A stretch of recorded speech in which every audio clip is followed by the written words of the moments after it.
Circadian rhythm అంటే ఏంటంటే మన body cycle, cyclic rhythm. Okay. అదొక సైకిల్ లాగా సర్కేడియన్ సర్కిల్, సో ఒక సైకిల్ లాగా రన్ అవుతుంది అనమాట. It's rhythm.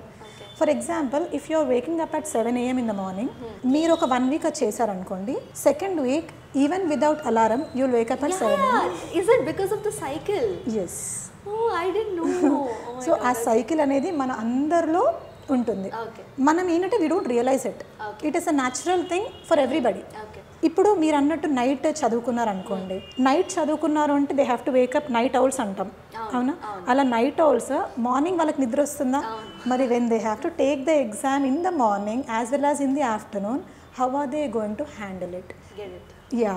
కాబట్టి నేను స్టూడెంట్స్కి ఇలా ఎవరైతే మిడ్ నైట్స్ చదువుకుంటారో, అంటే ఆ చదువుకునే వాళ్ళు ఎందుకు ఉంటారంటే డిస్టర్బెన్స్ తక్కువ ఉంటుంది కదా, అందరు పడుకుంటారు, మేము చదువుకుంటాం అనే ఇంటెన్షన్తో ఉంటారు.